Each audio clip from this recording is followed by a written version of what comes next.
আলহামদুলিল্লাহি ওয়াহদা ওয়াসসালাতু ওয়াসসালামু আলা মান লা নাবিয়্যা বা'দা। সম্মানিত দিনী ভাই, আবারও আপনাদের মাঝে কিছু গুরুত্বপূর্ণ কথা নিয়ে চলে আসলাম। আপনাদের সাথে আজকে আমরা যে কথাটি শেয়ার করতে, সেটি হচ্ছে যে দেখেন, আমাদেরকে আল্লাহ সুবহানাহু ওয়া তাআলা এই পৃথিবীতে কি জন্য প্রেরণ করেছেন সেটা কি আপনি জানেন? অথবা বুঝেন কেন আমাদেরকে এই পৃথিবীতে প্রেরণ করেছেন? খাওয়ার জন্য, ঘুমানোর জন্য, পড়াশোনা করার জন্য, এটার জন্য কি আমাদের পৃথিবীতে পাঠাইছে? এটা যদি আমি সোজা ভাষায় বলি, তাহলে বলা যেতে পারে যে এই কাজগুলো আমাদের অপশনাল কাজ। আর যেইটা মৌলিক কাজ, প্রধান কাজ, সেই জিনিসটা হচ্ছে আল্লাহর ইবাদত এবং তার দাসত্ব করার জন্য। তা আপনি যদি মনে করেন যে পড়াশোনা করার জন্য এই পৃথিবীতে আছেন, তাহলে ভুল।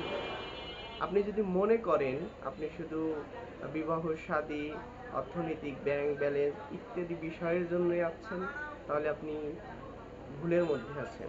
আপনার 16 আনা জীবনই বৃথা। কেননা যে দেখেন, যে আল্লাহ সুবহানাহু ওয়া তাআলা এই পৃথিবীতে আপনাকে প্রেরণ করেছেন এই কাজগুলো করার জন্য নয়, মৌলিক প্রধান যে কাজটা আছে সেই কাজটা করার জন্যই আল্লাহ সুবহানাহু ওয়া তাআলা আপনাকে এই পৃথিবীতে প্রেরণ করেছেন, পাঠিয়েছেন। তো ওই কাজগুলো থেকে আমরা দূরে আছি, যেটা মৌলিক কাজ সেটা আমরা করি না। এমন কাজকে আমরা আঁকড়ে ধরে আছি যেটা হচ্ছে অপশনাল কাজ। হ্যাঁ, আপনাকে থাকতে হবে, খাইতে হবে, বস্ত্র, অন্ন, এগুলো দরকার আছে, কিন্তু চিরস্থায়ী যেখানে আপনি থাকবেন সেটার জন্য কিছু করা, সেটার জন্য সংগ্রাম করা, স্ট্রাগল করা, এটা আমাদের জন্য হচ্ছে মৌলিক। আল্লাহ সুবহানাহু ওয়া তাআলা সূরাতুল জারিয়াত আয়াত ৫৬ তে বলে, ওয়ামা খালাকতুল জিন্না ওয়াল ইনসা ইল্লা লিয়াবুদুন। আমি মানুষ এবং জিন জাতিকে সৃষ্টি করেছি আমার ইবাদত করার জন্য, দাসত্ব করার জন্য, আনুগত্য করার জন্য। আমাদের মৌলিকভাবে সৃষ্টি করেছেন আল্লাহর ইবাদত এবং দাসত্ব করার জন্য। তাহলে আমরা পৃথিবীতে এসে মৌলিক কাজগুলো বাদ দিয়ে অমৌলিক কাজগুলোর পেছনে পড়ে আছি।